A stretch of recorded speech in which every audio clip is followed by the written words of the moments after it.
Hello everyone, and welcome back to our channel. Today we are diving into a story that has South Africans talking, sharing, and questioning the state of our democracy.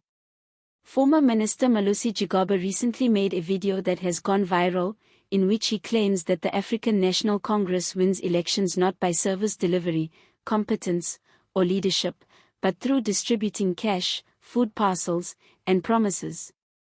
According to him, the ANC is no longer winning hearts, it is buying votes. Gigaba is not just any commentator. He has served as Minister of Home Affairs, Public Enterprises, and Finance, and at one point was considered a potential future president. He knows the inner workings of the ANC and the strategies used during campaigns.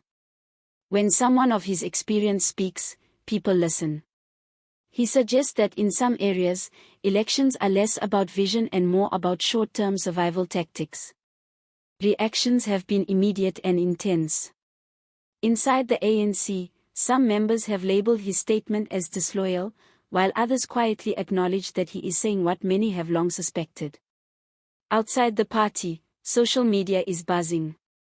Some citizens celebrate the revelation as a long overdue truth, while others warn him to be careful, noting the risks of exposing internal party secrets. The mixture of shock, relief, and tension is palpable across the country. After the events of 2017, and now, before we continue, here is the actual clip of Malusi Gigaba that has sparked this national debate. Of votes in the ANC. As you just saw, his statements are clear and unambiguous. Timing is critical. South Africa is approaching the 2026 local government elections, and the ANC is facing declining support. In 2024, the party fell below 50% nationally for the first time. Allegations of vote buying at this stage could further erode public confidence and influence voter behavior in crucial municipalities. Let's break down what Gigaba is claiming. During campaign season, some communities have seen sudden distributions of food parcels, branded t-shirts, blankets, and temporary jobs. On the surface, these appear to be acts of support. But Gigaba suggests they are deliberate tactics to influence voters. Families living in poverty may feel compelled to support the party providing immediate assistance, raising serious ethical and democratic questions. This brings us to a central concern: is democracy being compromised? 30 years after our first democratic elections, are citizens truly free to choose their leaders? If votes are influenced by short-term material benefits, are they a reflection of political conviction or necessity?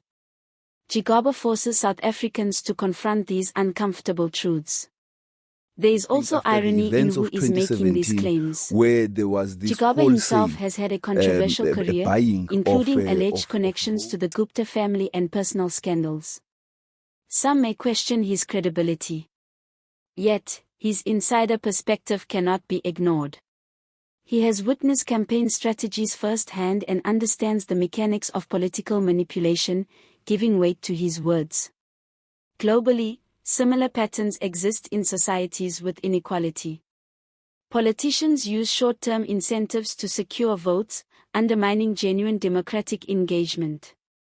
Citizens respond to immediate needs rather than policies or leadership qualities, perpetuating cycles of dependence and weakening institutions. Within the ANC, Gigaba's revelations have caused unease. Some members consider it disloyal, others fear reputational damage, and analysts are speculating about his motives. Is he genuinely exposing unethical practices, or is this a strategic move to reassert himself politically? In South African politics, strategy and truth are often intertwined, making it difficult to distinguish pure whistleblowing from calculated maneuvering. Humor has also played a role in public reaction. Memes and jokes circulate widely, depicting politicians arriving with food parcels or branded t-shirts, only to vanish once votes are cast. Satire has become a way for citizens to critique manipulation while maintaining a sense of resilience.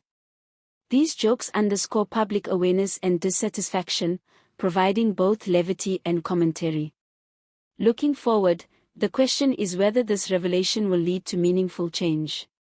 Civil society groups have called for stricter electoral oversight and greater transparency. The Electoral Commission has a responsibility to monitor campaigns closely. But ultimately, the power lies with voters.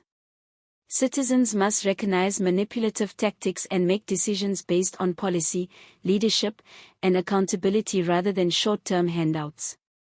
For the ANC, this is a moment of increased pressure, internal tension, and scrutiny. For Malusi Gigaba, it is an opportunity to reassert himself as a political voice. Whether seen as a whistleblower or a strategist, he has captured national attention. The lesson for all of us is clear: democracy requires vigilance. Voters must prioritize integrity, policy, and governance over temporary incentives. Transparency, critical thinking, and civic engagement are essential to protect the democratic system South Africa has worked decades to build. Now, it's your turn, Mzansi. Is Malusi Gigaba telling the truth, or is he stirring the pot for political gain?